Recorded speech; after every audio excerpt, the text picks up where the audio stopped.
চাবি তাদের কাছে থাকবে, তালা মেরে দিয়ে চলেও গেছেন তারা। তৃণমূল ভবনের যারা কর্মী যারা তারা এই বাইরে দাঁড়িয়ে আছেন, আমরা দেখতে পাচ্ছি এখানে একজনকে, ওখানে একজনকে দেখতে পাচ্ছি।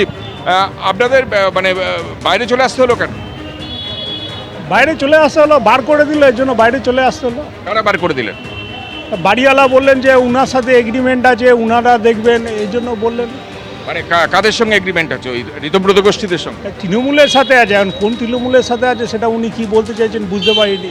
উনি বলছেন যে এখন বেরিয়ে যান, পরে যখন হবে তখন কথা হবে। আপনি তো দীর্ঘদিন ধরে এই তৃণমূল ভবনের রিসেপশনে বসেন, এরকম নাটকীয় পরিস্থিতি কোনোদিন দেখেছেন? না, এই প্রথম দেখলাম। আর যারা ছিল তারা তো আমাদেরই ছিল। কে যে আমাদের না এখন বোঝা মুশকিল। তারা বলছে যে ঠিক আছে বাইরে চলো, পরে কথা বলছি। অর্থাৎ তৃণমূলের রিসেপশনে যিনি বসেন, তৃণমূলের অফিসের, তিনি কার্যত বাড়ির দরজার বাইরে এসে দাঁড়িয়েছেন, কারণ তাকে বাইরে বের করে দেওয়া হয়েছে, তিনি স্পষ্ট জানালেন। এবং আরও একবার ছবিটা আমাদের ক্যামেরা পার্সন ভগবান শাহকে দেখাতে বলবো। এইভাবে তালা দিয়ে দেওয়া হয়েছে, পিছনের গেট, সামনের গেট, পরের পর গেট তালা দিয়ে দেওয়া হয়েছে। এবং আক্রুজ্জামান যেটা আগেই জানিয়েছেন যে তৃণমূলের যে পার্টি অফিস সংক্রান্ত একটা সমস্যা তৈরি হয়েছিল, এই বিল্ডিংয়ের যিনি মালিক, সেই মালিক ভাড়ার জন্য বা সংকটের জন্য, নানা সমস্যার জন্য এই পার্টি অফিস তাদের খালি করে দেওয়ার নির্দেশ দেওয়া হয়েছিল। এবং তৃণমূল কংগ্রেসের তরফ থেকে সেই সদুত্তর না পাওয়ার পরে সে খালিও করে দেওয়া হয়েছিল। কিন্তু তারপরে সেই মালিক পক্ষের সঙ্গে আজকে চুক্তি করেছে ঋতব্রত গোষ্ঠীর নেতারা, এবং চুক্তির পর তাদের চাবি তাদের হাতেই থাকবে, এই মতো তারা সিদ্ধান্ত নিয়েছেন এবং সেই মতো কার্যকর হয়েছে।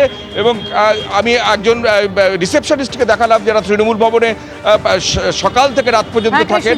তিনি এই যে কোন তৃণমূলের মানে জন্য এটা হচ্ছে তিনি না বলতে পারছেন না, কিন্তু ঋতব্রত তৃণমূলদের জন্যই এই অবস্থা, তার সেটা বোঝা যাচ্ছে। এবং যিনি চন্দ্রিমা ভট্টাচার্য, যিনি পার্টি অফিসে ছিলেন, ঋতব্রতরা ঢোকার সঙ্গে সঙ্গে তারা বেরিয়ে যান। এবং সব মিলিয়ে এই যে তৃণমূল কংগ্রেসের পার্টি অফিসের ছবি, একদম কৃষ্ণেন্দু, সব মিলিয়ে যে ছবিটা একদম সামনে আসলো, যে গতকাল তারা ঋতব্রত তৃণমূল তারা নির্বাচন কমিশনে ফুল বেঞ্চের সঙ্গে বৈঠক করলো, তার 24 ঘন্টা কাটতে না কাটতে একেবারে এই তৃণমূল ভবনের দখল নিল ঋতব্রত তৃণমূল। প্রদীপ্ত, দেখো, আমি 24/11/2025, আমি তখন কিন্তু 26-এর ইলেকশন হয়নি, কিন্তু 24-এর ইলেকশন হয়ে গেছে। তখন ইলেকশন কমিশন একটা চিঠি পাঠাচ্ছে chairman of all India Trinamool Congress, সেখানে ঠিকানাটা 30B হরিশ চ্যাটার্জি স্ট্রিট এখনও। অর্থাৎ তৃণমূল কংগ্রেসের মূল অফিসের ঠিকানা এখনও এই 30B হরিশ চ্যাটার্জি স্ট্রিট, কলকাতা 26।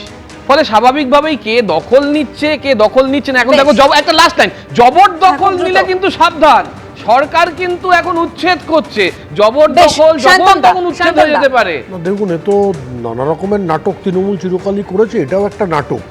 ওদের মধ্যে কে যে কখন কোন দিকে থাকে কিছুই বোঝা যায় না। সকালে কালীঘাট তৃণমূল, বিকেলে আসল তৃণমূল। কখন কোন দিকে কীরকমভাবে চলে যায়, কার কোনটা বাড়ি, কার কোনটা ঘর, কাকে উচ্ছেদ করছে, কে পজিশন নিল, কে ডিসপজিশন নিল। কিন্তু আমার এটা দেখে মনে হয়েছে যে ইলেকশন কমিশনে মিটিং করে আসার পরে এদের ধারণা হয়েছে তৃণমূল অফিসটা দখল নিলে হয়তো আসল তৃণমূল হিসেবে প্রমাণ করতে পারবেন। রবীন্দ্রবাবু, এই তো নাটকীয় মোড়। হ্যাঁ, দুটো জিনিস পরিষ্কার হলো যে যে চুক্তিটা ছিল সেই চুক্তিটা শেষ হয়ে গেছে, এবং সেই চুক্তি ঋতব্রত তৃণমূলই বলুন না, ঋতব্রতরা তারা চুক্তিটা রিনিউ করেছে। সুতরাং মালিক তাদের হাতে তৃণমূল ভবনের দায়িত্ব দেবে, এটা পরিষ্কার। সুতরাং তারা চাবি পাবে, এটা নিয়ে কোনো সমস্যা হওয়ার কথা নয়। দ্বিতীয়, এই এতগুলি লোকের মধ্যে একমাত্র ববি হাকিমকে দেখলাম ও দ্বৈত অভ্যাসের বসে তিনি আমাদের নেত্রী মমতা বন্দ্যোপাধ্যায় বললেন, বাদ বাকি সবাই পরামর্শদাতা, কেউ বলতে চাইলেন, কেউ বলতে চাইলেন না। অর্থাৎ এখনও কোনো নেতা, মানে আগের নেতা, তারা এখনও অভ্যাসটা ছাড়তে পারছেন না, মমতা বন্দ্যোপাধ্যায়কে নেত্রী হিসেবে মেনে নিচ্ছেন। এবং সেই নেত্রী হিসেবে মেনে নিলে তিনি আবার কতক্ষণ থাকতে পারবেন এই দলে, সেটাও একটা অদ্ভুত ব্যাপার। গোটা ব্যাপারটা নিয়ে একটা সার্কাস চলছে, কিন্তু পশ্চিমবঙ্গের মানুষ দেখতে চায় একটা constructive opposition. House belongs to অপোজিশনকে আমরা চাই।